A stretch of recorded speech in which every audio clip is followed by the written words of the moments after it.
Okay. Hi, everybody. They're all muted, so they can't answer you yet. Oh, that's fine. That's fine.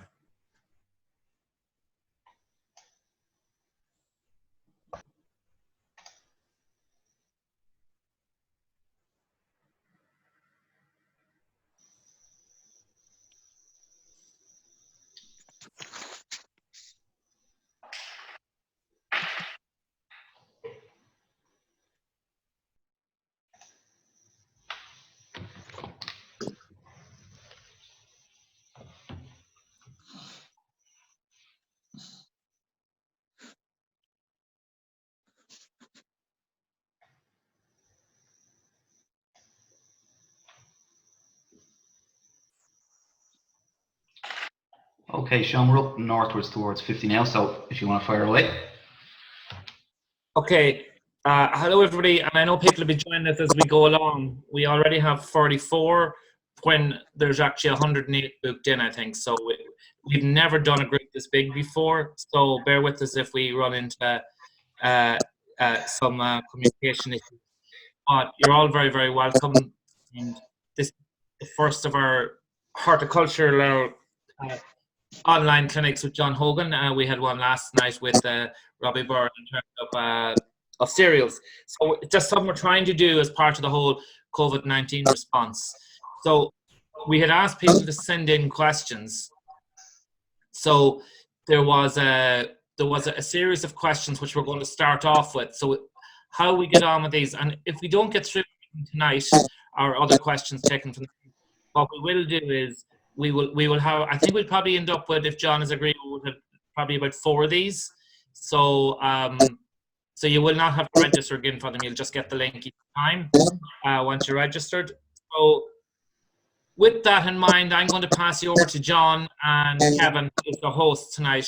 And best of luck, and I hope this works out for you and the benefit. Thanks very much. Okay, John, so I think the best thing to start off with is we'll share up a few of the questions that we've got in so far. So the questions should pop up on your screen, everybody. So the first question in was from Colin O'Regan. I'd be interested in irrigation before and after sowing, when to irrigate and how much water to use on direct sown crops to encourage the crop and control weeds by stale seed beds. So that's from Colin O'Regan. Thanks for that, Colin. Good evening, Colin. Can I just check, is Colin on site yet? I'm on. Yeah, he is. Oh, he is. Great. That's fine. Hi, Colin. How are you? Hi, John. Hi, Colin. I was wondering, was it the same Colin that I know for years now? How is everybody down in your part of the world? All good. A bit dry, very dry. Yeah. Well, look, the whole country is dry and has been dry. We've had it dry here since shortly after Patrick's weekend. And I was in the west, and the west is dry, and you were dry. So it was probably always going to happen that we had a very, very long, wet winter. And we were always going to get a prolonged dry spell. And I suppose we all needed it. You needed it. We needed to get work done. But now, when the crops are in the ground, either as seeds or as plants, then they're going to get thirsty. So your question is in relation to irrigation to seedlings, and then after they're down into young plants. Is that correct? Yeah. What crops are we mostly talking about, Colin? Direct sown, so salads, herbs, even a little bit of sweet corn, but I'm not worried about that. But salads and herbs, spring onions. Okay. And have you direct sown a good few of the salads at this stage, or are you transplanting some of them? We're on our 3rd sowing outside. Outside. What's in your mix of salads? It's mostly oriental and a bit of spinach. Okay. Well, now, just before I go on to the water, if you have a very good seed bed, and there's no excuse in your soil types not to have a good seed bed, because you're relatively soil. I'm presuming your soil was very wet. We're fine. It was wet when we started, and we'll have the first harvest next week, I'd say, John. Okay. Now that's a very interesting observation. They weren't so great when you started. And I've always people is you need for direct sown seeds in particular to have a fine because it has greater capacity to hold water. You have a midland or poor seed bed with a lot of little lumps and clumps. You have to understand that there's an awful lot of air spaces between these tiny little lumps, and that's where the air gets in, and it gets in either from wind or it gets in from sun, and you've had both. So you've had midland seed, poor seed, always probably need to have water, particularly for direct sown crops. I fully understand in the business that you're in, you wanted to probably get in, you got in, Colin, imagine, in March, early April, did you? Yeah, the first sowing was just after Paddy's Day, just as soon as it dried up. Yeah.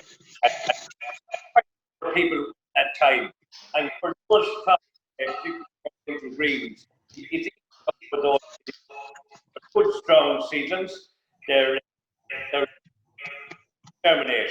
So even with John, excuse me, sorry, John, just to cut across you there. A couple of people are having sound issues. If you could maybe push your microphone on your computer a little bit closer to you, or even sit forward a little bit, because it was cutting out a little bit there for us. Okay. Any better? Is that better? That's a little bit better, yeah. Okay. Are we okay then, yeah? Yes, now go ahead. Thanks. So what I'm saying there is most people got in shortly after Patrick's weekend and got a seed bed of some description because you wanted to get your first sowing done. And in them circumstances, the brassicas in particular will germinate possibly without too much water. But other seedlings may not do that. Your spinach, for instance, might struggle a little bit if you put in spinach that area. The spinach would have probably needed to have got some water, but not a whole pile of water, because you're putting these seedlings in. You probably put your brassicas in about a half an inch. Would that be right, Colin? Yeah, as low as high as I could get away with. Yeah. Well, if the seed bed is only reasonable, you possibly need to go a little bit deeper because they'll be sitting up at the top of lumpy soils. Whereas if you were doing it now or doing it 2 weeks ago, I would imagine you would have got a much finer tilt. Yes. If you got a finer tilt, then the seed can come up a little bit. But at the same time, a half to 3/4 of an inch is not very deep for brassica. And you possibly sowed your spinach between 3/4 of an inch and an inch. Would that be correct? Yes, and I'm inclined to roll everything after sowing, John, in my soil. I was going to come to that next now. Okay. In a situation where the soil is not exactly perfect, it's very important to roll. And for those people that might have a different type of little seeder, sometimes if you have a little seeder, you can put a bit of weight on the back wheel behind the coulter. That might be enough for rolling.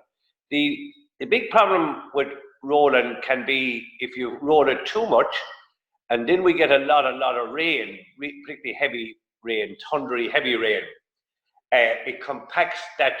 You've already compacted a little bit, then the rain compacts it more. And if you were unlucky after that column to get a very dry hot spell, then you'd get what we call capping, which is a crust of clay that some of the seedlings would struggle to come up through. So there's a balance between rolling and not rolling. You have to understand if you get too much rain, you're going to get capping, and that can be an issue. Probably in your soil types where you are, you're not going to get too much capping because you have a nice bit of sand in your soils. But for people that's in clay, and a number of the people that sent in emails that just reading earlier on, a lot of them are in clay, and you'll be very, very careful if you're doing that in clay, that you don't get capping on it. Yeah. So, and then what herbs have you put in? Coriander, parsley, and dill. Dill. Yeah, the parsley will probably be okay. Parsley is slow to germinate. Yes. It probably took you, if you put it in then, it's probably only peeping up now, is it? Yes, exactly. Parsley is slow. And most people prefer to do their early sowings of parsley into module trays and transplant them.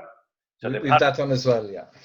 And is that very advanced now? It is. That's probably, they're probably 4 to 5 inches tall or 15 centimeters tall, are they? Yes. Yeah. So then that was a good idea, because now you have a succession. So you have the transplant to give you something to start harvesting in a couple of weeks' time, and then the direct sown will come in afterwards. Do you not find it difficult to manage the weeds in the direct sown parsley? Yes. Yes. We only do a bit, but we use a wheel hoe quite a bit. I find a wheel hoe fine, and if you just have it there beside you, you'll do it in 10 minutes and just do it and be done with it. But the whole secret with that is to just do it. I always say, if you have a spare half hour every Friday, in the evening, just roll up and down and keep the weeds when they're. We're doing weeds before you can really see them, not after you see them, because you're already transplanting them after that. So if you can keep grubbing them with a hand hoe or your wheel hoe, whatever way you have, then that's the way to manage the weeds. Now, the second part of your question was then, is it more important to give them the water at that early stage or later on? At this moment in time, anything that's going to create a bit of a canopy, so if it's getting a little bit tall, you have to understand that there's a huge amount of evaporation going out through the leaves. You know yourself, in warm days you're drinking off a lot more water. Well, the plant is very similar to the human. It's perspiring and evaporating out a lot of moisture out through the leaves, and you need to replenish that. And if you go back again to the soil, if the soil was tilled good and fine, and if the organic matter in the soil is good, there should be enough of water held in the organic matter to keep the crops growing. But in the absence of that, and again in your soils are light, then you possibly need to be irrigating. Now, in our part of the country at the moment, we have a soil moisture deficit of about 45 millimeters, which is getting close to 2 inches. And that's probably as high as I've ever seen the deficit in the end of April. I haven't seen it that high ever before. Wow. And we're into the month of May, which could remain relatively dry. So I think people are going to have to be thinking of irrigation. I certainly know in North County Dublin, for the last 4 or 5 days, people are irrigating some of last year's overwintered cauliflowers, because they have a massive canopy of leaves and they're evaporating at a hell of a rate, and the cauliflower wouldn't just produce a cord, or if it did, it would be a very poor cord. So they're given a lot of water. Smaller crops, I mean, your orientals now, you've started harvest a few of them, have you? You know, it'll be another couple of days, John. They're just about ready, but you'll wait till after the weekend. There's a bit of rain coming tomorrow, and that'll bulk them up, and we'll be away then. And at any time this week gone by, Colm, was there ever a situation in midday or in the early afternoon that you saw them flagging a bit? No, I put them in a sheltered spot. If they were up more exposed in the wind, I would have said yes, but I started off my most sheltered ground because of there is quite a wind out there at the moment, and it's quite cold. Yeah, that's what I'm saying. There's a sharp wind, and there's a lot of drying going on from wind, and then we have a reasonable bit of sun. So normally in your crops, you shouldn't have to irrigate them, because you have to be careful, particularly if there's a good few brassicas in that oriental mix, that you'd only be encouraging mildew. Yeah. And if you're going watering because you feel that there's a bit of wilting going on, or the plants are flagging a little bit, then the best time to water is possibly early enough in the morning. Okay. All the chance for them to dry out, that there's no surplus water on the leaves in the evening, because you're likely to get mildew when you have water and the temperatures drop at night. So it's a balancing act. You know, it's a balancing act. Your spinach on the other side will take water, and particularly if the spinach starts getting big. How big is the spinach now at the minute? We're only just getting first true leaf at the moment. Is true spinach, or is it perpetual spinach? True spinach. It's faster. I think it's faster than perpetual spinach this time of year. Not faster, but it does. It's softer, and it will require a little bit more water than the true spinach, or the perpetual spinach would last, because it's in the sugar beet family, and anything in the sugar beet family has a capacity to shove down roots and bring moisture up from below. But the true spinach wouldn't have that root system, so it would be needing water. Okay. Okay. Yeah. Yeah. Well, it's supposed to rain tomorrow. We'll be all right. Yeah, well, we're all hoping that between now and Sunday, but if you look at the column, I don't know what your Stylmeister deficit is, but I'm figuring it can't be much different to ours. So if there's a deficit of 45 millimeters and we get 5 tomorrow, and maybe we get 6 the day afterwards, and we get 8 the day afterwards, it probably isn't going to do a huge amount. But if we were to get all that together in a 24-hour period, it would make a big difference. The problem is, when you get small amounts of rain, it disappears before the next bit comes. So we do need 15 or 20 or 25 minutes of rain to make any sort of an appreciable difference. Okay. Okay. Will fleece or netting help reduce the evaporation, hold the water in? Hugely, hugely. Okay. Fleece will do better than the netting. Because it's a tighter product. The netting, depending on the size of the squares of the nets, if it's 6 mil, it'll be almost as good as fleece. If it's 8 mil, it won't be as good. If it's 10 or 12 or 14 mil, well, then the wind will go through it. But certainly it does. We like the netting because it does break that wind and takes the sharpness out of it. So the evaporation through the leaves will be a lot less. And fleece, if you can keep it on in the windy weather, is probably even better. Okay. Okay. A lot of the growers have a preference for the netting rather than the fleece, because sometimes you put the fleece down and it's hardly down a week, and the wind has a tatter, then you have to put it down again. Whereas the netting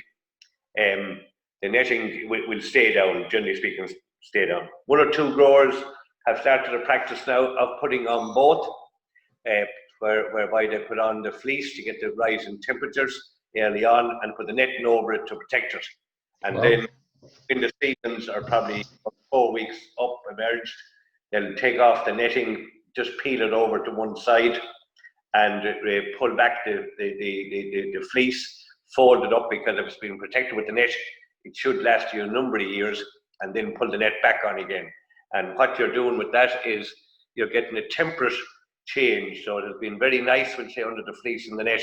Then when you take the fleece away, it's not going to be just as warm, but it'll still not be very cold because the net is still there.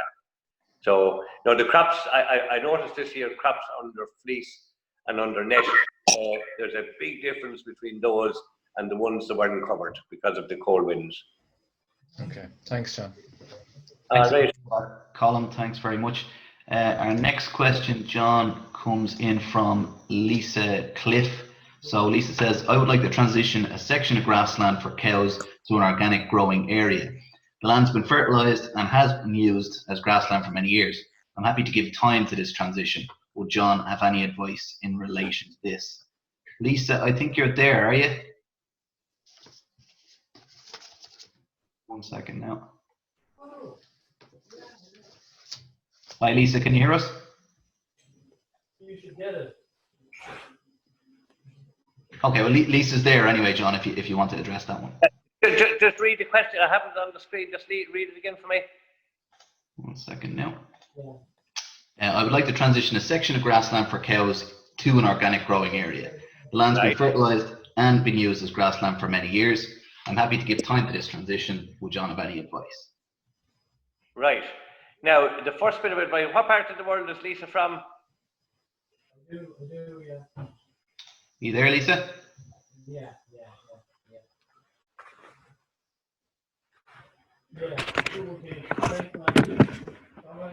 Can you hear me? Yes, we can hear you. Oh yeah. I'm in Fermoy in Cork. Like I'm a novice now, John, but I have plans. Hang on, John. You muted yourself there. 1 sec. Farming in conventional cows, is that right? Yeah, say that again, John, sorry. Your land to date, you've been carrying conventional cows on your farm, is that right? Yeah. And you'd like to change a small area. What sort of an area have you in mind? Well, yeah, maybe half an acre, like. Well, now, just if I could say to you, and your plan is to start growing vegetable crops, is it? Yeah, and to convince my father-in-law to get more hands-on with it, yeah. Okay. Now, and if you were to just, would you have any idea how you describe your soils? Well, Fermoy is very fertile, so you're in sugar beet land, aren't you? Yeah, and there's a lot of dairy farms around. Yeah. So I have an idea of your soils. But now the first thing I'd say to you is, you better have a chat with your father-in-law, because a half an acre is 2,000 square meters. Oh, okay, yeah. Well, look, there's a bit of a woodland on it as well, so I'm kind of we'll scoop that out as well, and yeah. But start small, Lisa. I always Okay. say, whatever you do, start small, because you said you're a novice, and when you're a novice, people take on more sometimes than they can chew. Okay. And I know is, before you start, just think about the workload, and before that, you have to think about where are you going to sell this product. So I always say, the easiest thing in the world to do is grow vegetables, either conventionally or organically. They're really so easy to grow. Now people say to me, how can you say that? But they are really easy to grow, but selling them is the problem. So you need to have a market identified before you go growing. And what I always say is, pop into your few local shops there, whatever they are. You probably have some super values and centrals, and just see what it is that people like. And maybe a certain variety of potatoes is more favourable in Fermoy than it might be up where we are. Or likewise, maybe people don't like so much broccoli, but they prefer cauliflower or vice versa. So just get a handle on what people like in the area, and then talk to one of those two people in the stores and see would they be interested in getting a fresh supply every day of locally grown product. So that's my first bit of advice. Thank you. The second bit of advice is, it should be, if there's cows been on it, it should be relatively clean from weeds.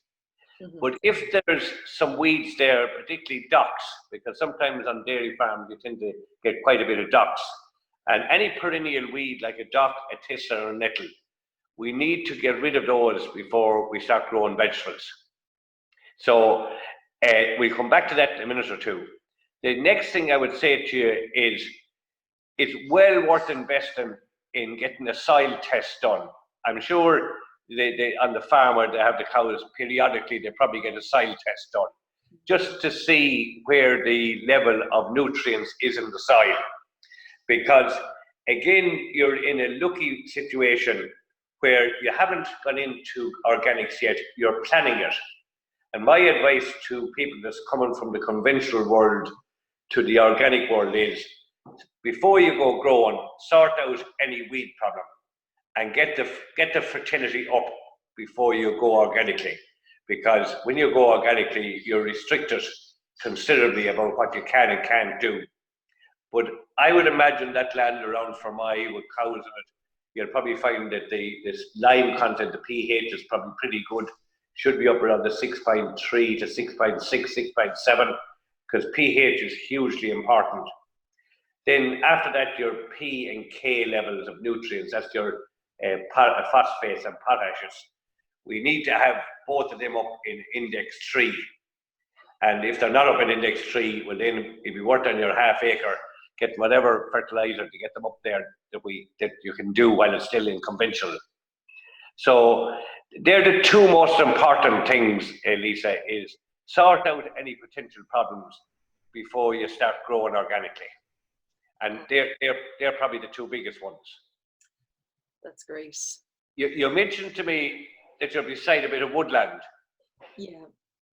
And would you describe woodland as being wet, or is it peaty, or what way is it? It's actually in a glen, which is part of this field that I was thinking of using. So there is actually a stream that runs through it, but it's not very wet. It dries up in the summer. Okay. And the trees just growing there, is it a big woodland? Was it a planted woodland, or? No, it's an old woodland. There's mostly ash. All right. And native plants, hawthorn and holly. Okay. Well, now I would say, Lisa, that to go back to where I started, don't take on too much just for the start. Okay. Even a quarter of an acre is 1,000 square meters, and 1,000 square meters is still quite a bit for your very, very first year. And then I'm guessing that the land around there will pretty well grow almost anything in a vegetable, be it a potato, anything in the brassicas like your cabbages, cauliflowers, broccoli, kale, Swedes, Romanescos, kohlrabies. It should grow all those. It should equally be able to grow anything in the allium family, like the onion, the leek, the garlic, and should be no reason why you wouldn't grow carrots or passion. So I'd say the scope on that land that I know around that part of the world should lend itself to growing a variety of crops. Mm-hmm. But I think what I said to you, I say this to everybody, before we start growing, we should see what it is people might need or see where the potential market is. Yeah, great.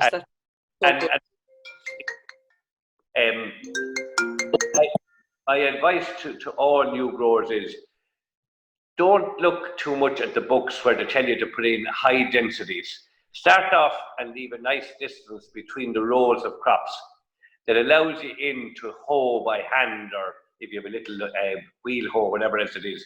So let the first year be an experimental year.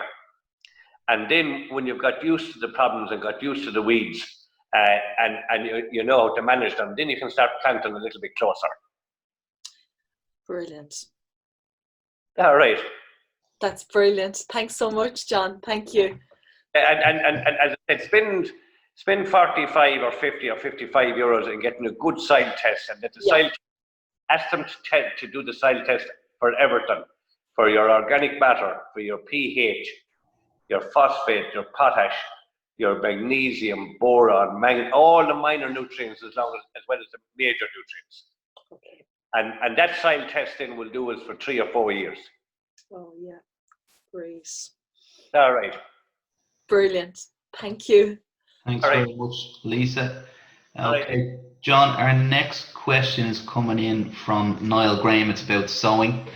I'm interested to know more about the science of potting compost components, their role, and how it's related to what would happen naturally with seeds when they're germinating in normal soil. So Niall is there, I think. Niall, can you hear us? I can, yes. How are you, Niall? Hiya, John. How are you doing? What part of the world are you from? I'm in Kinvara, just outside Galway. All right, I know it well. I was there this morning. Oh, yeah. Good.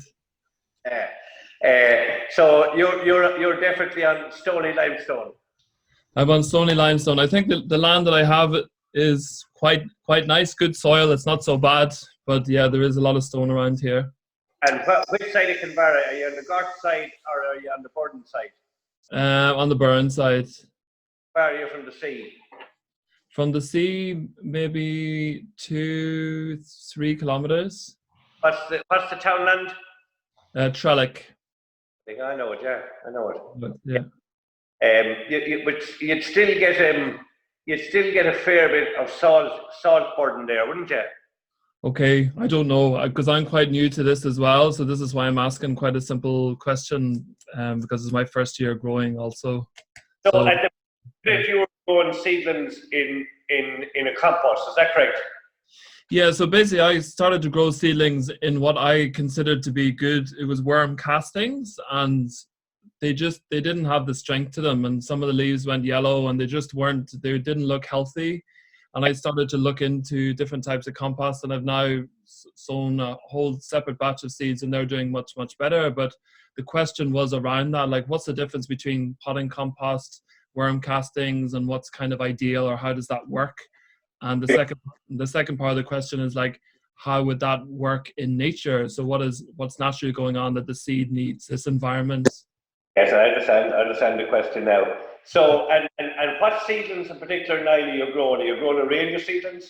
Yeah, I'm doing some oriental leaf. I'm doing some spinach. I have some herbs up, and then I have normal like beetroot, cauliflower, broccoli. But it was the leaf. I had Mabuna, and the Mabuna all died. The spinach weren't happy, and so that's when I started to look into what's going on with the compost, or the potting compost. If you don't mind me asking, the potting compost that you bought, is it conventional or organic? It's conventional. The second one I bought was conventional. The first one was worm castings, organic. And was the conventional one, was it a Born Ammonia product, or was it a Classman, or which one was it, you know? I don't know exactly, to be honest. matter. It doesn't matter, right? Yeah. Now, funny that you mentioned that, Niall, because in the last 2 or 3 years, quite a number of people have had issues with the worm casting compost. And everything seemed to be fine as the little seedlings were coming up, and we'll say in this case cauliflower and broccoli or something in the Nebraska world. But the first thing we noticed was, I don't know whether you saw it or not, we got quite a bit of fungus spike growth as the 2 little seedlings were coming up over the top. Did you see any of that? I don't remember, to be honest. Okay. And then the seedlings come up till they were past the 2 cotyledons onto the first true leaf. And then, like what you'd have to describe it, we noticed the seedlings going pale and going backwards. Exactly, yeah. And as the seedling wanted to put on his 3rd or 4th true leaf, we noticed the top of what should have been a round leaf, we noticed it getting very pointed. And then the seedling got very chlorosis, and then some of them started disappearing. And finally, most of them got very weak, had a long stem, a very long stem, and a poor plant. Yeah. So we don't want to cast any doubt about the worm castings, but we think there's going to have to be a bit more science put into the worm castings about what may or may not be in them. Is there some elements in there that's poisonous to the plant? So, like you, most of our growers have moved onto either conventional or organic compost. If it's conventional, most people are getting that from Bord na Móna, but I think Bord na Móna are going to stop doing that fairly shortly. And the organic are using a product called Klassmann, which is a German company who mill that peat someplace, I think it's in Longford. And both of them are working out very, very well. So what's in that compost that's not in the worm castings? Yeah. First of all, the composts are made up at the moment of some peat, but less and less peat going into it. And in a few years' time, there'll be no peat going into the compost because we're not allowed to mill peat in another couple of years' time from the bogs. But in the past, it has been peat mixed with some sand and maybe 1 or 2 other products to aerate the peat, because the problem with any peat product is after you water it and water it, it can get very compacted and doesn't allow the root be happy in that environment, because roots love air as well as water and some type of soil. So it's a milled peat, of which will be, if it's conventional, there'll be added nutrients. So you'll have your added phosphate in particular. And phosphate is, most of the phosphate is used in the earlier part of the plant production because it enhances the root systems. And then you'll have potash in there, which will keep the plant strong and hardy. Then there'll be an element of nitrogen in there, a small amount of nitrogen, because young seedlings, particularly brassica seedlings, they only take about 7 weeks, maybe 8 maximum to produce from seed sown until they're ready to go transplanting. So that's for a cauliflower or for a broccoli or a cabbage. Some things like your Mizuna that only take about 3 weeks. So they don't need all that much nutrients in there to get planted. And then there is also mixed inside in that there is a wetting agent now. Because if there wasn't a wetting agent inside in that compost, which is some peat, but there'll also be some other organic composted products in there, it wouldn't hold the moisture. The moisture would run through it. So there's a sort of a wetting agent is how I describe it. So 1, you have the few different composts. 2, you have the wetting agent, and 3, you have the small amount of nutrients that these young plants need to get them to 6 or 7 weeks. Okay. To compare that with your soil outside, sorry, I should have mentioned this. You would have noticed as well, you don't see any weeds of seeds coming up in that, because it's all sterilized. And it's sterilized in a natural process where they put that compost through a temperature regime that kills all the bad bugs and all the bad weeds. You understand me? Yep.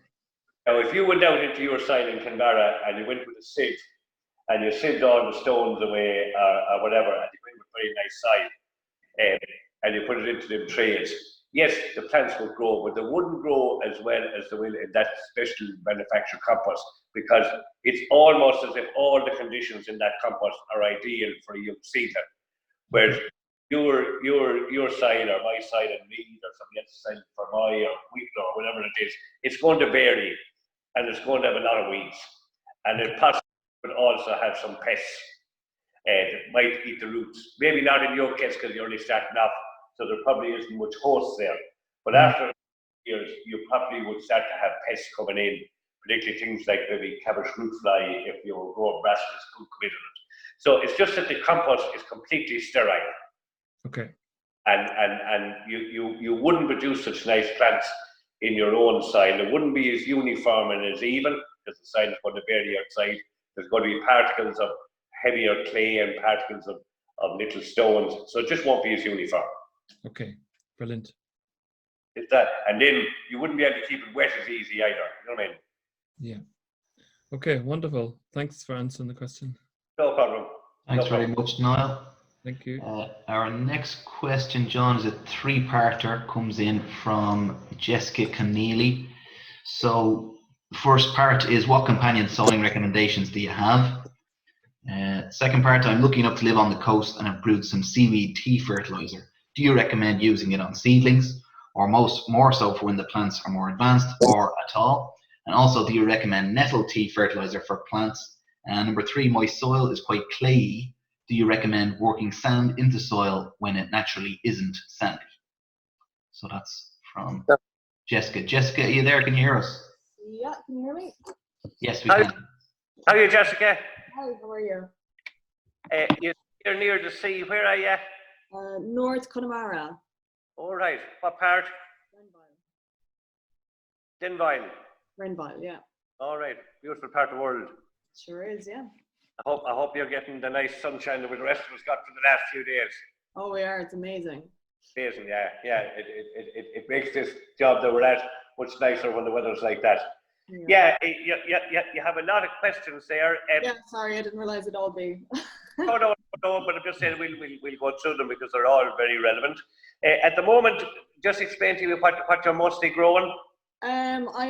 As with the last two people, I'm a complete novice. It's my first year. I'm just trying a few different things. Spinach, beets, courgettes, some peas. So kind of a variety of different things. Right. And where you are, Jessica, are you reasonably sheltered? It's very sheltered, yeah. Very sheltered. Yeah. And your soil type is if you were to describe it, how would you describe the soil type? Quite clayey, and as you mentioned before, can be dry and clumpy on top. Yeah, it can get very hard. Yeah.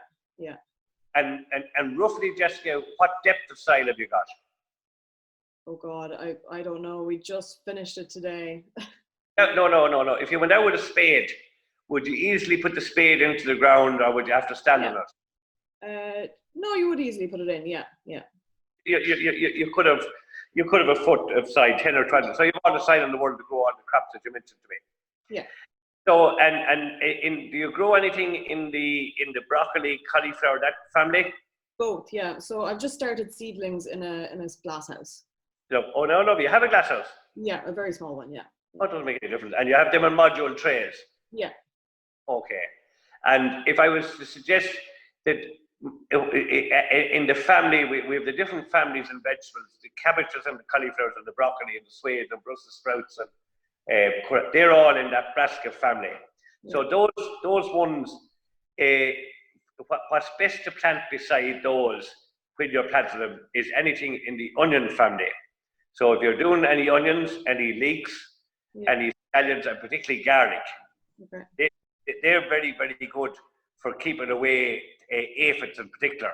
Okay. And the aphids love the brassicas, particularly in the month of May and June. So it would be very useful to plant some anything in the onion family in close to the brassicas. Perfect. Now, you don't grow any few flowers, do you? No. Because some people would also grow, and they do sell, funny enough, things like nasturtiums. People grow nasturtiums and put some nasturtiums and marigolds in a few places around them. That's all. Okay. It's useful to put a few of them in because they're also very good for helping the brassicas. So they would be great companion plants. Okay. Now spinach, you mentioned spinach, didn't you? Spinach, yeah, with some lettuce and yeah. Yeah, and did you say you're growing courgettes? You said, and you said you're growing sweet corn. Did you say sweet corn? I think it's a French bean. Right. Now French bean is difficult because French bean doesn't like any hardship. So you need to have French beans in a nice shaded, sheltered place because they hate wind. The French bean actually does better indoor in polythene tunnels or glass houses than it does outdoor. But if you have a little area outdoor that's very, very well sheltered from the prevailing winds, well then you can put them in. But the peas and beans, if you're just careful with the two of them, there's certain things that they don't like. So you need to keep maybe them separate away from your brassicas. But the onions as well, and anything in the onion family doesn't like peas or beans.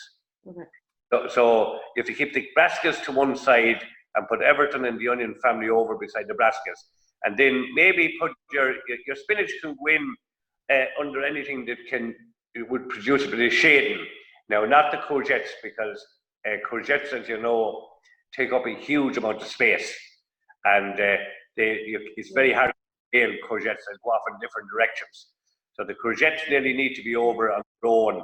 And I always put courgettes away in the piece of the ground that's furthest away from me, and in the shade. Put them off in the shade because they'll tolerate shade because they're such big leaves.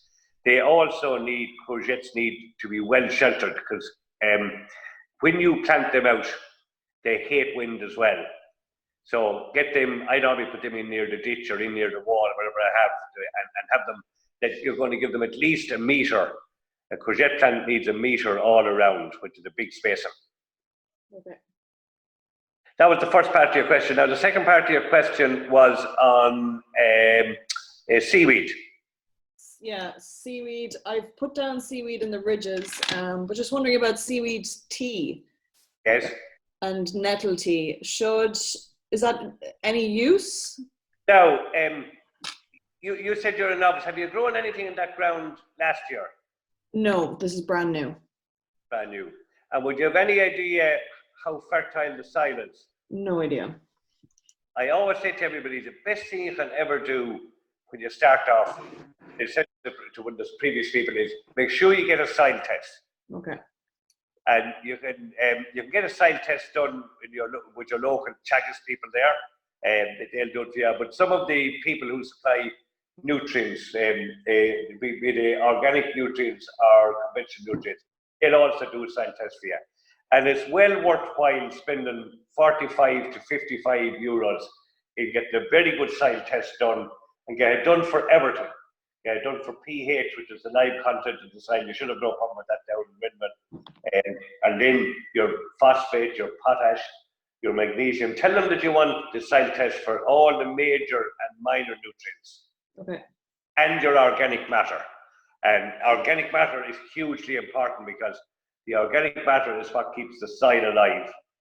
And if you can have a soil with an organic matter of 7 or 8 or up to 10, well then that tells you that all the bioactivity underneath the soil is in tremendous fettle. And also, as I said to Colm O'Regan earlier on, organic matter is great in times like now when it's very, very dry for holding sufficient amount of moisture in the soil. So it's really important and it's well worth the investment. And then we're dealing with facts, and we're not wondering maybe in 6 months' time or a year's time, why is that crop not performing? We'll be able to say, well, sure, the nutrients are okay, or maybe it might have told you that the boron was low. And even though boron is a minor nutrient, it is very important for brassicas, because in the cauliflower and broccoli world, if ever you see a cauliflower or broccoli and there's a hole up through the middle of it and it's brown, it's more likely boron deficiency. If you're growing a swede or a turnip and you cut it down in the middle and inside it is brown, then it's boron deficiency. So if the soil samples are all telling us that the boron is good, well then we don't need to put on boron. If it's telling us the magnesium is good, we don't need to put on the magnesium. But the soil sample is very important. Okay. Now, the reason I'm saying all that is, supposing that the soil sample comes back and it tells us that all of the nutrients are good. And as I said earlier on this evening, and they're up at index 3, then your seaweed, liquid seaweed, or your nettle will probably give that crop almost enough to keep it growing. Because I always describe these nutrients in the soil, they're a bit like having money in the bank. Not that you get an awful lot of interest in money in the bank now, but if there's something in there, it only takes a small little bit to keep increasing the nutrition and keep increasing it. But if there's a deficit there before you start, it's unlikely that the seaweed or the nettle will bring the levels of nutrients up and grow the crop, if you understand me. Okay. But seaweed is great, as you know. You said you put some in on the top, and that's fine. Seaweed on top is organic matter.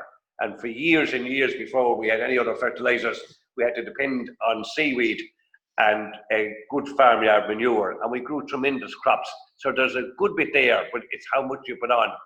And my advice to you is to keep on putting on the seaweed as you're doing over the top, and then also make your seaweed liquid. And you're going to get reasonable levels. I mean, you're going to get 2% nitrogen, you're going to get 2% potash. You won't get so much phosphate, and phosphate, I mentioned that quite a little while ago.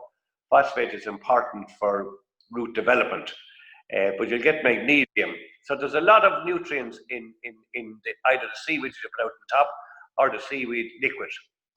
If you overdo the seaweed on top, to break down that seaweed, it could use up a lot of the natural nitrogen that's there. So my advice is to do what you'll have to recommend and put on some every year on top of the normal raw seaweed, and then do your liquid.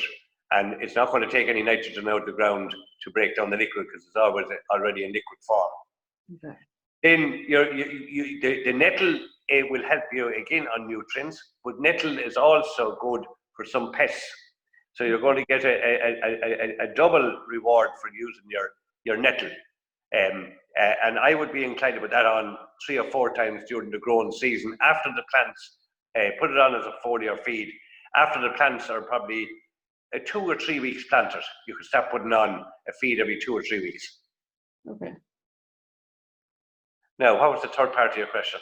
Just about adding sand into the soil, because it is quite clayey. I understand your problem. Where I live at the moment, our soil is a very, very heavy clay. And it's surprising what you can do with those soils. You mentioned adding sand, and yes, you can add sand, but it does take quite a bit of sand to change a stubborn clay soil into a nice clay loam. And I think I had a question coming from somebody else, and they're asking about the right composition of the ingredients in the soil. Excuse me. And I suppose a sandy soil is a tremendous soil. That first speaker that was on, Colin Regan down in Cork, I would describe his soil as a sandy clay loam, a lovely bit of sand in it. If there's too much sand in it, it's great for warming up and being able to go out and work on it very early in April. You'll probably find in your clay soils, most years it's probably around now before you can start to do good work on it, because it's probably very sticky and it holds too much moisture. So you need a lot of good April weather to get working on it. Is that correct? Correct, yeah. Yeah. So the disadvantage of the sand is the nutrients wash out of it very, very quick. It dries out very fast in this weather, and that's the reason he was asking me about irrigating, because that is the disadvantage. It's easy to work, it's easy to till. So that's sand. Clay on the other side it's late to warm up. So you're normally into the middle or end of April before you can start to do much with it. The big advantage with it is it will hold a lot of moisture even in the dry summer. It will hold the nutrients.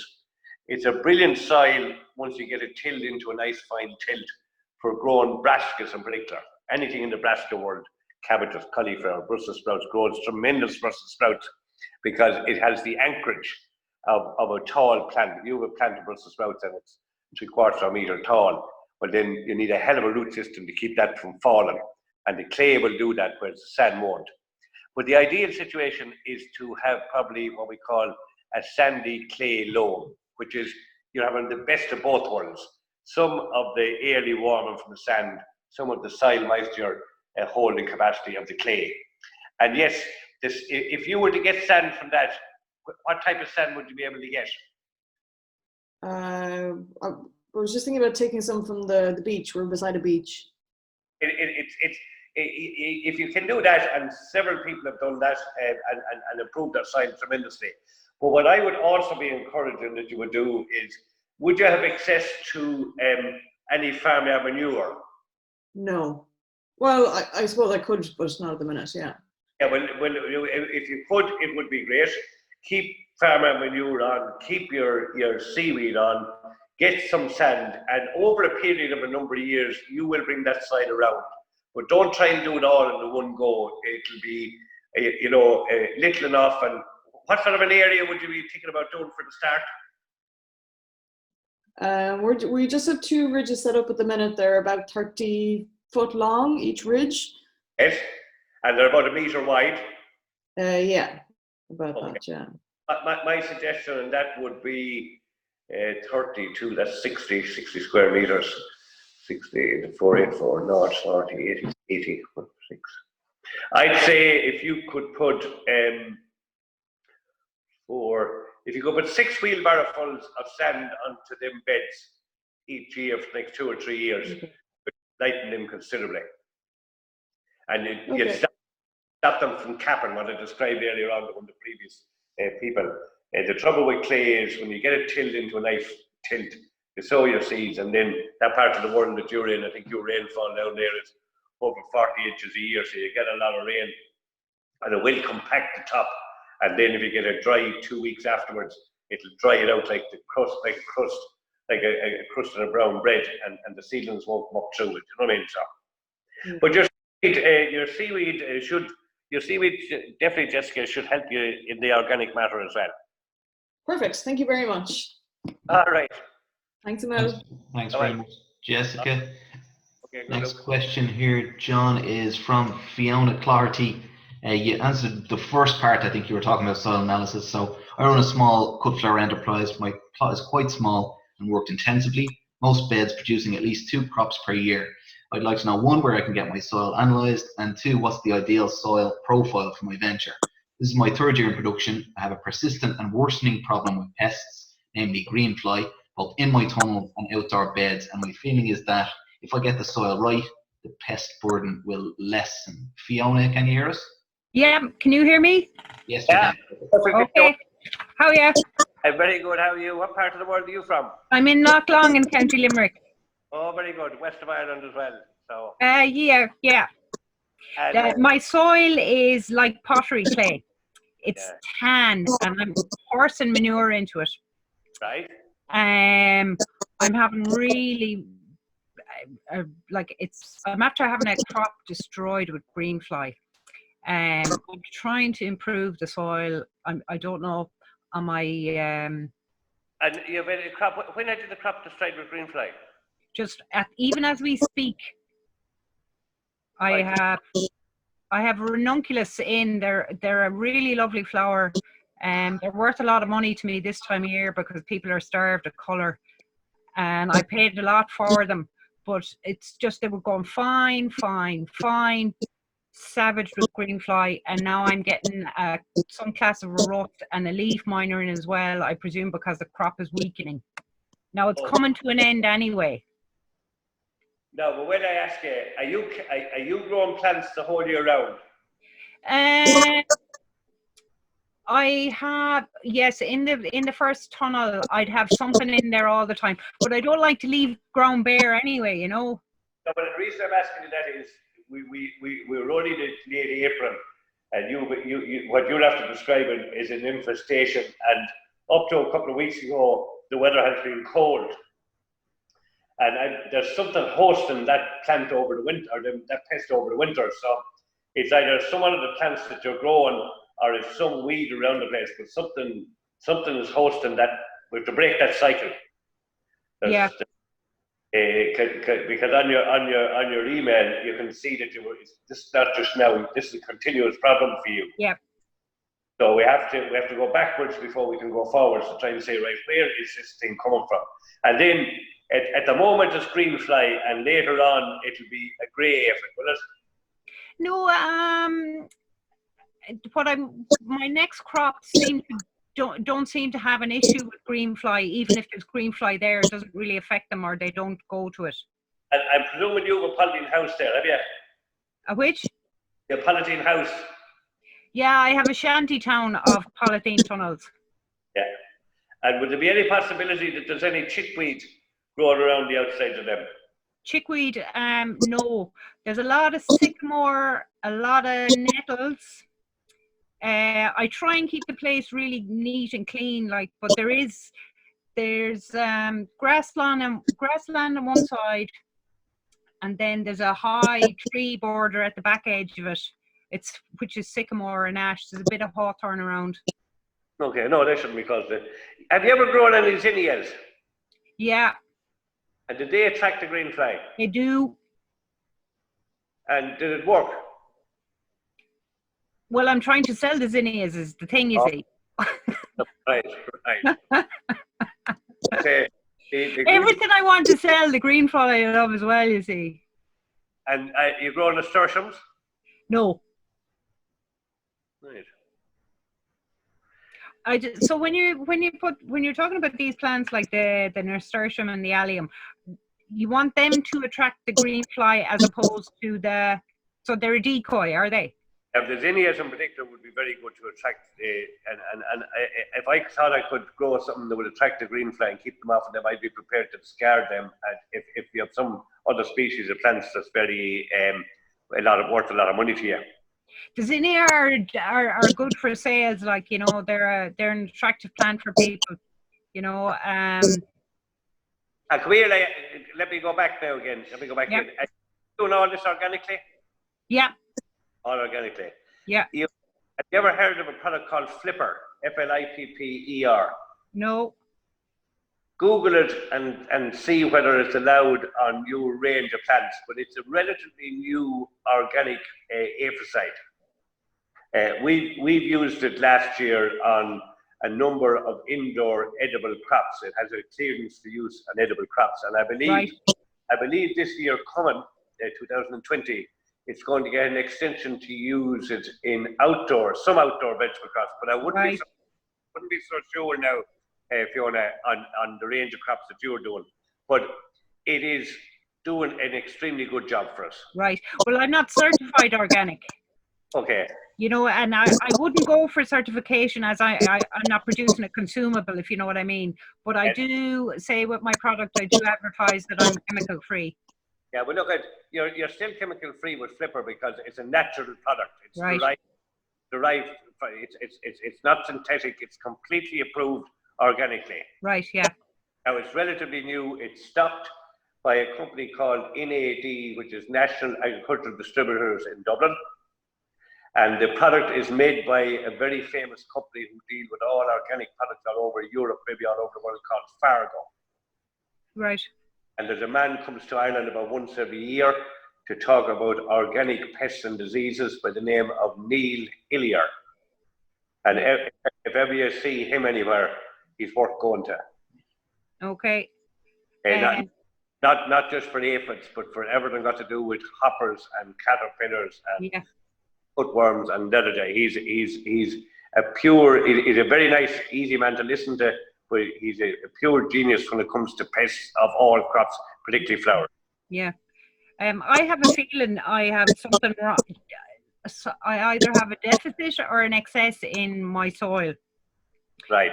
Because where I have the tunnels, I didn't realize till after they were up, is that they used to be actually a hay barn there. So it's extremely compacted and tan, full of stones and all that kind of thing. And I've been adding as much as I can to it, manure and all that kind of stuff. What depth of soil would you think you have? Oh, a matter of inches in spots. Okay. And so we've been building it up. And below that it's a yellow-grey sticky product, is it? Yeah, it's almost like marl. And is it hard when it rains a lot? Does the water come to the top very quickly? Well, in the tunnels, around the tunnels, Yeah, it wouldn't take a whole lot now for it to be sitting on the top. And is there anything that you have in equipment that you can go down with 1 leg or 2 legs or 3 legs of any type of a machine to try and break that pan underneath? My size is too tight to get anything in. Do you know, I'm the 1 legs and 2 legs are my own, like, if you know what I mean. I just can't get in there with anything. No, I'm not. My beds are established. And how high are the beds? I have them raised about, I'd say 9 inches. Oh, good woman. Yeah. Really? You did that with compost and farm manure and different bits and pieces. Yeah. Not much more you can do now other than that. I mean, that's what I would be recommending you doing. Just get up out of that clay. Yeah. And is there a place that does soil testing specifically for horticulture as opposed to, you know, grassland? Yes. What you would do is, I mentioned that earlier on, I find Teagasc do a very good job, provided you tell them specifically what you want. So you tell them that you want a horticultural test, yeah, which in previous speakers probably going to cost you someplace in the region of 45 to 55 euros. Yeah. And get everything on that. But when you're taking the sample now, how many houses have you? 3. Have you a big one and 2 smaller ones, or are they all the same size? They're all pretty much, they're in around the 30 foot. And are one of them where you have all the beds, or are you growing some of these plants in trays? No, everything, I grow the seedlings on in modules and then they go into the beds, because I'd be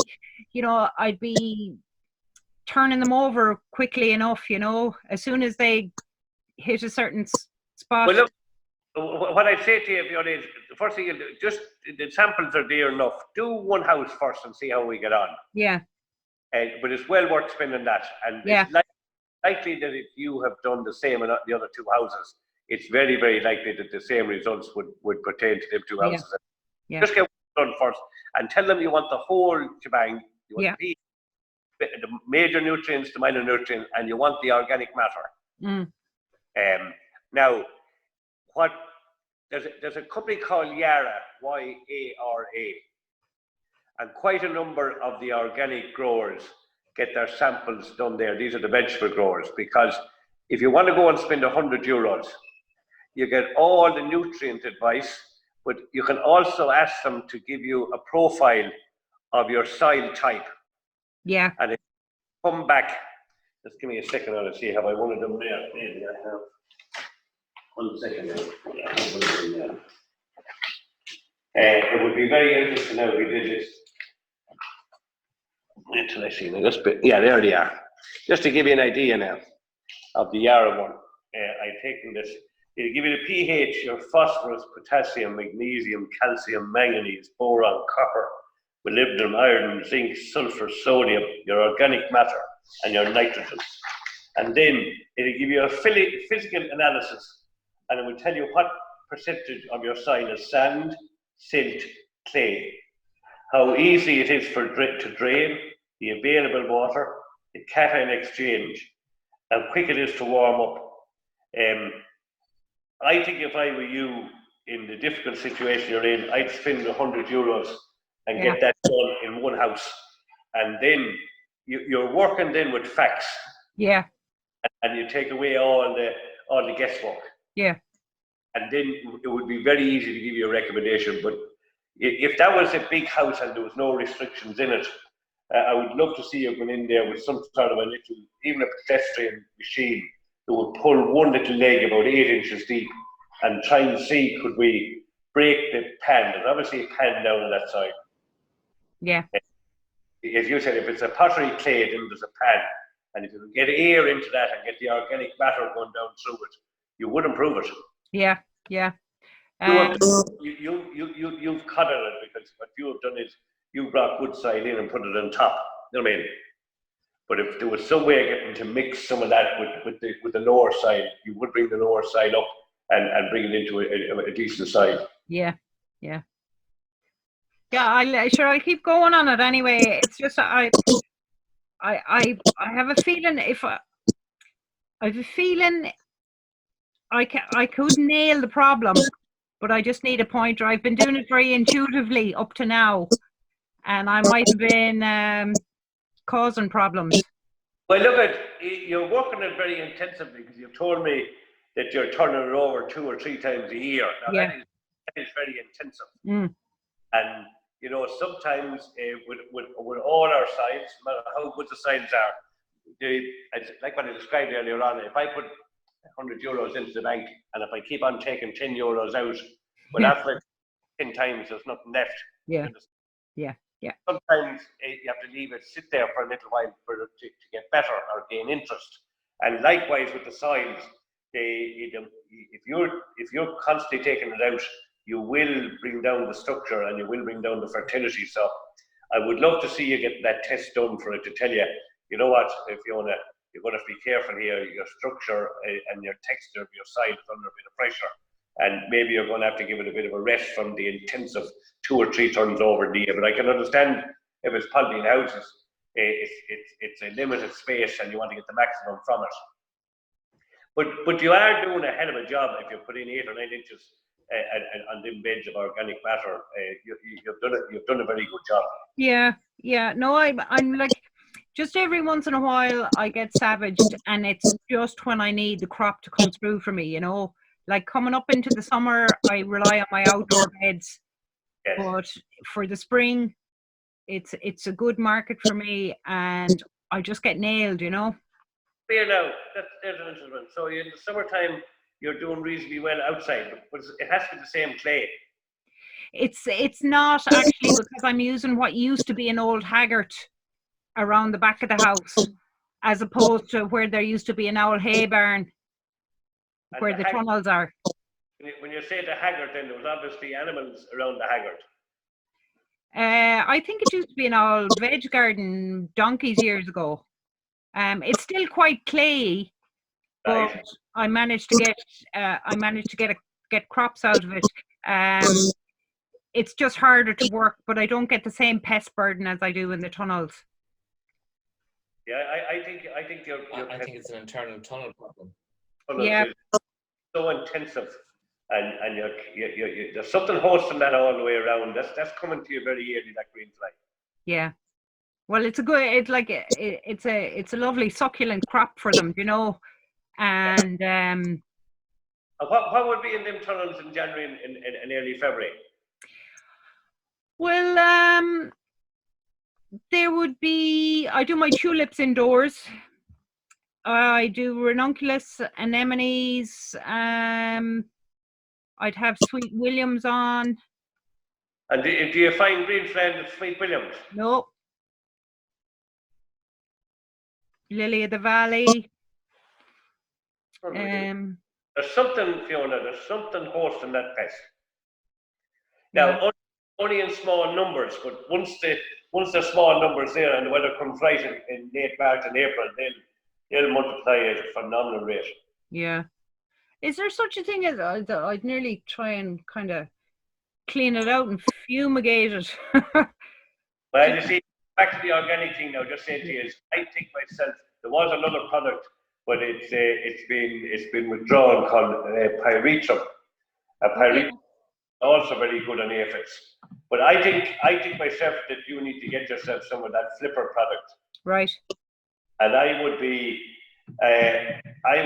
attacking that green fly with that flipper. Now just check to make sure that all your crops are approved on it. So go on Google it and see whether you're allowed to do it or not. You want to be organic, but you need to clear out the host for sure. Right. You already told me that you're good on weeds, because sometimes when I go to places, I look around and the next thing I see weeds and the damn things are full of aphids. And I say, sure, God's sake, if you want to get rid of aphids, you have to get rid of the weeds. But you told me you were good that way. So there's something in my opinion. And yeah, I can understand it's severe in the pocket if you're after doing all that work. Yeah. Coming near the market, you can't sell them. Yeah. Right. So I'll take your advice on those issues, and thank you. And there's a company down in Cork by the name of Fruit Hill Farms. Oh, I know them. Yeah. They have one or two other products that they think is not bad for aphids either, but I don't think they're as good as that flipper. Okay. Yeah. All right. Okay. Thanks, Mel. Good luck. Thank you. Thanks very much, Fiona. Thank you. Couple more questions that have come in previously, John. This next one, nice short one here from Sarah Lett. Do I still need to use fleece at night for seedlings in the propagation tunnel? Sarah, are you there? Yeah, if you can hear me. Yeah. Great. Now, so the tunnels are the big tunnels, small tunnels? They would be a medium length tunnel. But they're walking tunnels, are they? Yeah, they would be, yeah. Not low tunnel. And what type of seedlings are you growing in them? Stuff that is going to be ready for outdoor planting. So I have seedlings of scallions, sweet corn, brassicas, beetroot. And then I also have my indoor crops as well, like cucumber, courgettes, tomatoes. All right, okay, that's just when you mentioned those crops to me now. Yeah, it's I suppose if you were to subscribe to scallions and these other ones, are you ready to go planting them out next week? I say in a couple of weeks. 2 weeks. Okay, so a lot of them are sowing about 4 or 5 weeks now, are they? Yeah, about that. 4 weeks or 5. Oh. Some of the seedlings are about 3 inches tall, are they? About 10 centimeters. Yeah, so would I just put them out and start hardening them off outside? Those ones now, they don't need fleece inside your tunnel anymore. Those ones are going outside. But the ones like your tomatoes, cucumbers, what else did you say you had? Courgettes and tomatoes, courgettes, cucumbers. Yeah, those three now. What part of the world are you from? Outside Gorey in County Wexford. Right, that would be a little bit milder than we would be, or where the Midlands would be. But we're still now, the morning before yesterday, we still had a slight frost. So tomatoes, cucumbers and courgettes, they don't like any frost. So I would be inclined to keep them covered with the fleece overnight. Is it a heavy fleece or a light fleece you have, or do you know? It's 17 grams. So it's light, yeah. I would most definitely keep that on the cucumbers, the tomatoes and the courgettes. I think till about the 5th or 6th of May. Okay. Then I'd be happy enough to take it off. All your other ones, your scallions, anything in the allium family, anything in the brassica family, they'd all be fine. You'd have no issue. You could take the fleece off them now. They'd be better off to be actually getting a little bit hardy before you plant them out. Okay. You were probably, for the last few days down in Gorey, you were probably, 16, 17 degrees during the day, were you? In the tunnels or outside? Right. Yeah, outside we were, yeah. And then in the tunnel, you were 23 or 4 degrees, 25. Yeah. They'll be fine. You need to start nearly hardening them off because they'll be going out in another 2 weeks' time. So now, normally when you're out in May, generally speaking, the temperatures are up 14 or 15 degrees. So they'll be good enough to go at that stage. I take the fleece off them. Okay. And what time do you pull that fleece off in the morning? Around 8 or 9 o'clock? 9 o'clock I'd take it off. Yeah, perfect. Yeah, and then I refleece them around about 4:30 in the afternoon. Yeah, keep the heat in.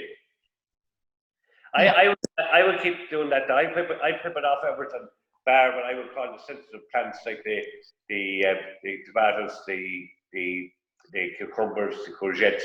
Basil now. Basil would be another thing. If you're growing any basil, keep it on the basil. Yeah. Growing peppers, keep it on peppers. And almost everything else, I think you're good enough to take the fleece off and leave it off now. Okay.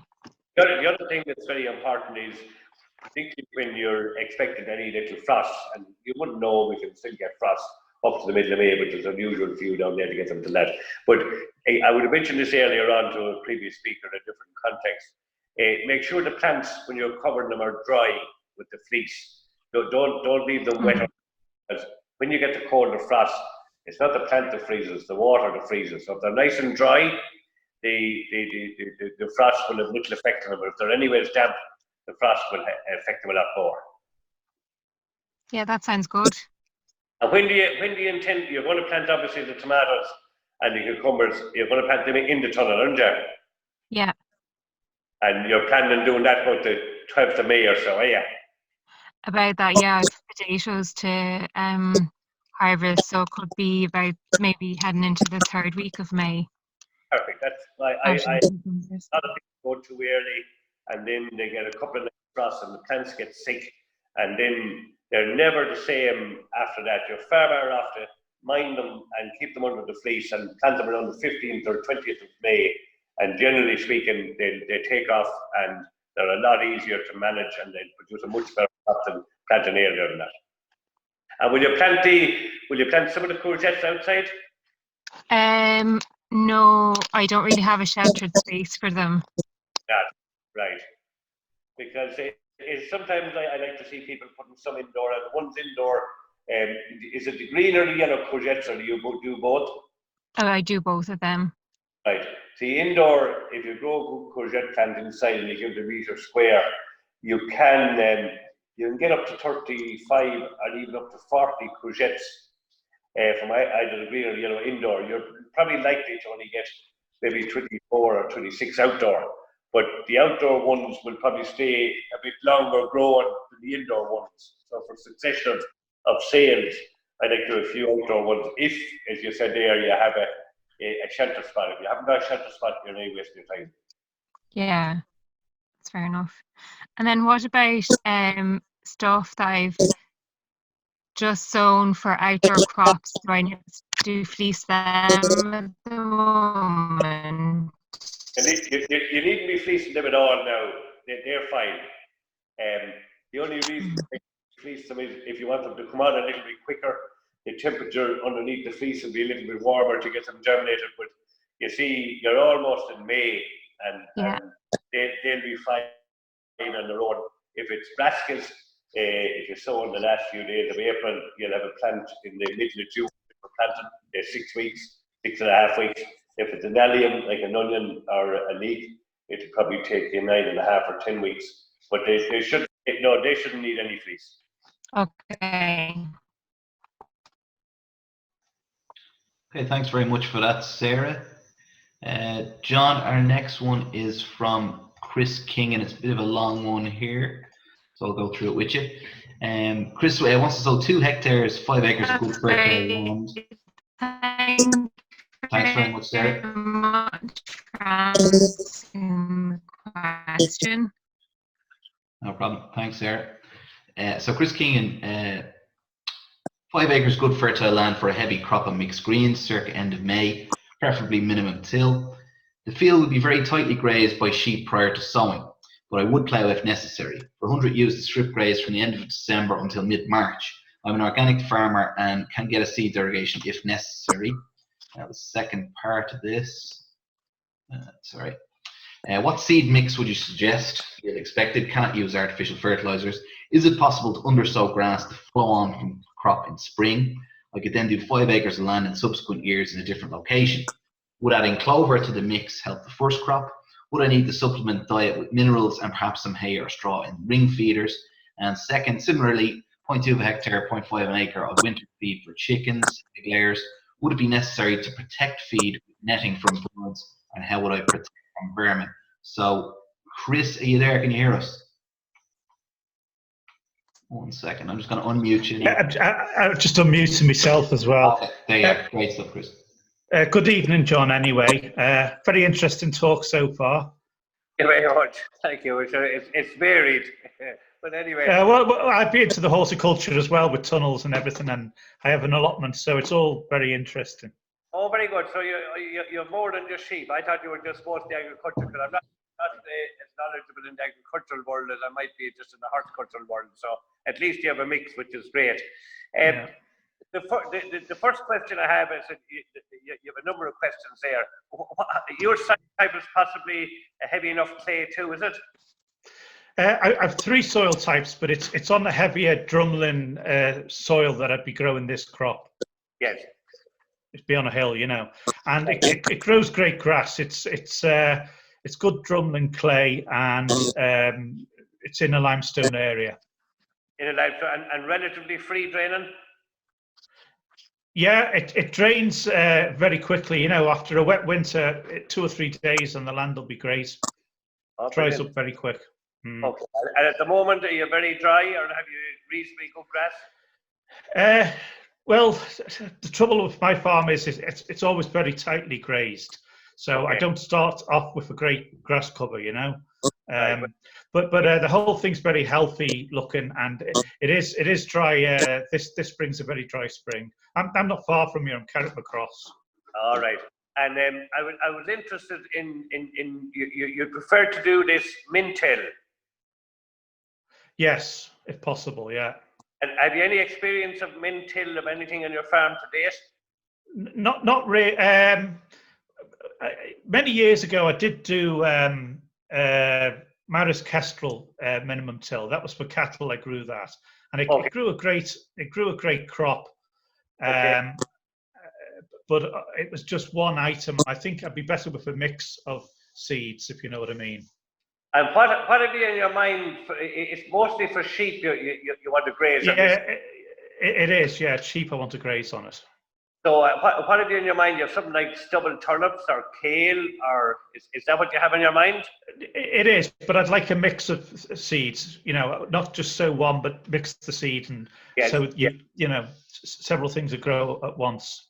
Yeah. Well, you see, the reason I asked you that question is because one of your other questions is, can you undersow? And yes.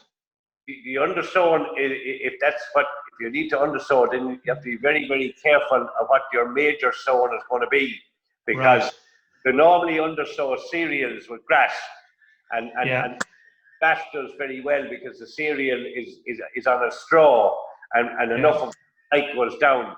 But if we were to go, because you've mentioned there is for the sheep, you're looking for something like what I would call a kale or a rape or a turnip.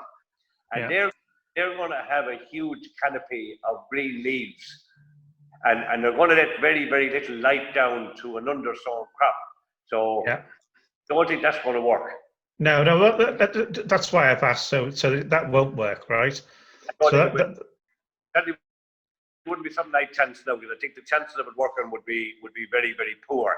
So then I suppose we have to go back and say, right, you're looking to graze in what I call the hungry period, which is January, February, March, April, May. And then you have to see what will grow very well in that period. And certainly, we know this from the vegetable world, the stubble turnips will grow shocking well, the kale will grow very well, the rape will grow very well. But what else could we put in there with that? And I would be inclined to put in a frost hardy clover to give you the nitrogen, because you definitely want to go organic. Yes. But then, in order to grow all them, you need to be putting those into the ground way back in late spring, early summer. So it's going to hold the ground up quite a bit. Yeah. But it's only 5 acres out of 45 acres, you see. So, right, okay. And part of the reason for doing this is because, as you say, it's the hungry period, but it'd be a heavy crop, and it'd keep the sheep going for quite a long time, and it would give the grass a good chance on the rest of the farm to recover, you see, while they're grazing that heavy crop. So when I saw the question, I said there's a message to this man when he's asking this question, why you were doing it. And you know, those crops are heavy yielders, and they will give you a substantial amount of feeding. And you'll probably strip graze those. Is that what you'll do? That's what I'd do, yeah. You'll just keep moving the fence and keep stripping. But I think now, and how would your land be nutrient-wise? Do you think are you fairly strong on fertility, or what way is it? Well, I've done soil testing over the years, and it's always been okay. On one occasion, it needed a bit of lime, but they've never pointed out any nutrient deficiencies, right? But I will take your advice and do a good soil test anyway, right? I keep on saying it's the best investment you will ever make, because Yeah. in order to get yields, it doesn't make any difference whether we're talking about stubble turnips or whether we're talking about lettuce or carrots or cabbages. Once we take away all the doubts and we know exactly what's in the ground, then we can say, you know, this ground, and some soils need almost nothing, and other soils, you mentioned there that your pH is okay, but there's a lot of ground in Ireland and the pH is not okay. And all the other nutrients are in the ground, but they're not working, because they'll not work if the pH is down under 5.8. They'll just not work. They'll sit there, but they'll not be doing anything. You know what I mean? So I love to see people getting facts and saying, that's what's in that soil. It's short of this. I have to give it a little bit of that, or to give it a little bit of that.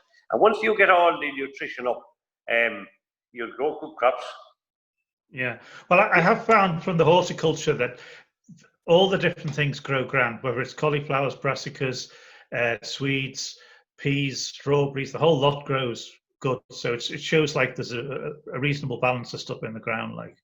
And when people put out any organic matter up in your country, Christopher, what are they mostly using? You have a lot of mushrooms up your country. So yeah, well, I'm organic, so I can't really use any of their stuff. And I've never put out mushroom compost.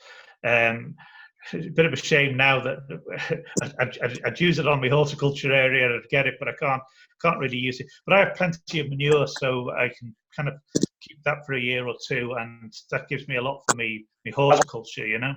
What sort of manure did you say you have? Well, at the moment it's cattle and sheep manure. Oh, great, perfect. Yeah. That's better than mushroom compost. Yeah. I have an organic grower down in Wexford, and they're able to get organic mushroom compost, because there's an organic mushroom compost grower down there. But one of the issues that they have found is they've been using that much of it, and they're beginning to get a toxicity. The nutrients in the mushroom compost are so high because they've gone mint till for the last 3 or 4 years, and because they're gone mint till, they're putting on probably too much. And they're getting what I call an SE or an SC problem, salt concentration, from too much nutrients. So you can go from one side to the other side quick enough if you put on too much, and that's probably one of the difficulties with mint in small areas. People keep on putting on more compost and more compost and more compost, not realizing that they can actually put on too much nutrients. And that's, again, it was only when I got the soil samples done there I found. You may have heard me say earlier on, I like to have everything up in what they call index 3. But these people were at the top of index 4, and you can't go any higher. And certain little seedlings of lettuces and spinach were growing, and after about 3 or 4 weeks, they started going backward, figured it out. So we went and got the soil sample done to be told we had too much fertilizer. So it's the soil samples, I think, are invaluable to tell us where we're at. Right. Part of the reason why I'm considering minimum till is because when the sheep graze it really, really tight, if you looked at it from the satellite, you think you're almost at bare ground or whatever. Like, you know, so minimum till might work for me, you see. Yeah, and I think it will work. And I mean, the one thing I've often said to people, because you said there that you do them in till, would you plough? But if you're going ploughing, the one thing that's great is sheep. Sheep will eat the grass down to the clay, so you have no issue with sod. And grower down in Galway 2 years ago, and he got a new farm, but there was a lot of grass on it. And he said, "What am I going to do with that?" I said, "You may get some neighbour with sheep, but I'm telling you, the sheep moved in, and in 3 weeks it was as bare as tin soil. It was incredible." Yeah. He ate it right down to the scut. You know what I mean? So, no, if you're going that way, what way would you have it sown? You have a machine available to you, have you? Yeah, I could organise that. So I suppose I'd cultivate the ground and then sow the seed. Obviously, I probably might need to put, say, sand and the seed in a fertiliser. So that's the way I did the Maris Kestrel, right? Yeah. Because, you know, to spread the seed out, like the sand helped. And then I could go back over it again, say with the cultivator, and go over it then maybe with the harrow, you know? Just barely tickle the top of the side, or you wouldn't be going down deep. Yeah, no, not really, no. So where I might be vulnerable is if it's very dry weather or something, you know. But then we discussed that earlier on. I think it was with in that situation, then you just have to roll. You have no choice but to roll. Right. What rolling keeps the moisture in, does it? Yeah. Rolling, yeah, the rolling seals the ground. It's really like if you go out and you throw a few grass seed out in the bare area, and if you even walk on it with your boot, you'll find that grass will come up before the surrounding grass that hasn't been walked on, and what happens is you push the particles of soil in tight to one another, and believe it or not, you will draw moisture up from below. If the soil is fine, you'll bring moisture from a lower depth by capillary action. It's almost like blotting paper. You'd ever see if you put a bit of apples on one corner of the blotting paper, it will come and move up along the paper. Well, a well-tilled soil with has the capacity to bring, by capillary action, will bring moisture up. So rolling in weather like what we're having now will do a tremendous job, Christopher. It really will. The disadvantage is if you were unlucky then some 4 or 5 days after you've done this rolling to get torrential heavy rain, then you're likely to get some more ponding because the water is going to sit on top. So it'll stop the moisture from coming up, but it'll stop the moisture also from going down. So sort of watch the weather forecast.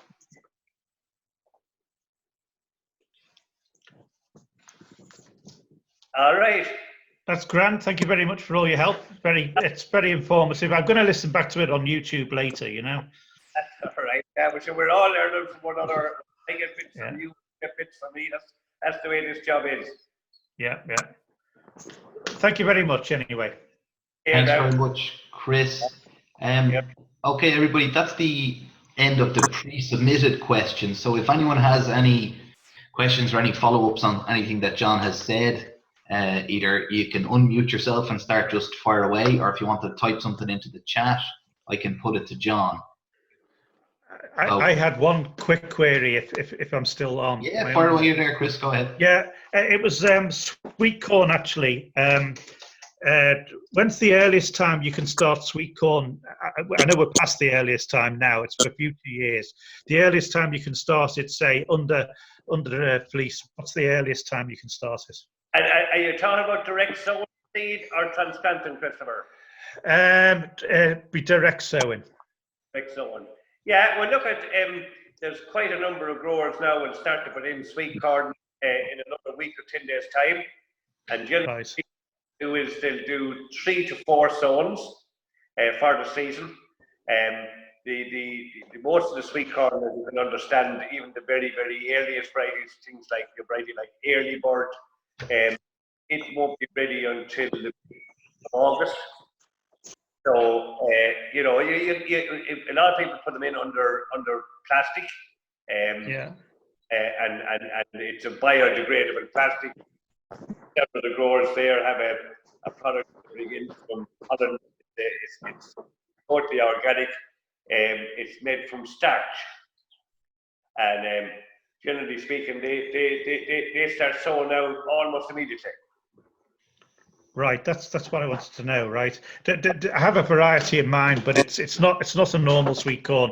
It's one of these little mini sweet corns, but they grow a lot of cobs on each plant. And normally you'd harvest the cobs when they're only very small, but you can let it grow on and it'll grow big cobs. But they wouldn't be for me to eat. You see, they'd be for poultry and that to eat. You know. I think the one you're talking about, I think your first cobs of the mini ones, they probably grow to maybe 1.5 times the size of your thumb. Is that the one you're talking about? Aye, but they will, if you let them grow on, they grow to being a big cob, you see. But they will produce quite a number of mini cobs. And you should have the first of the mini cobs. If you got them sown on, let's say, the first days of May, you should have mini cobs on them in the end of July, the middle of July. Right. Okay. So the issue with sweet corn is they don't like any hardship either. That's why they put them underneath the plastic to get them up, and then once the little plant gets up, it's quite hardy. But if it was, it's the frost initially that it's very delicate against, isn't it? Once it gets up, it gets hardy, but it doesn't like harsh wind and it doesn't like frost. Yeah, that's grand. Thanks. All right, good. Take care now. Thanks very much, Chris. Okay, John, I think I don't see any more questions coming in, so I just thank you for coming on here today. It's been very informative. I hope everybody's enjoyed it. As I say, this will be up on YouTube if people have missed it or if they had to go early. This will be up on YouTube tomorrow afternoon. And keep an eye on the Knots website, on the Knots social medias, Facebook, Twitter, and we'll be announcing the next date for this. Because you've signed up for the first one, you don't have to sign up again. You'll automatically be sent the link for the next session. And that's pretty much it. Thanks very much, John. We really appreciate it. No problem, Kevin, and good night to everybody. Thank you. Thank you very much. Thank you.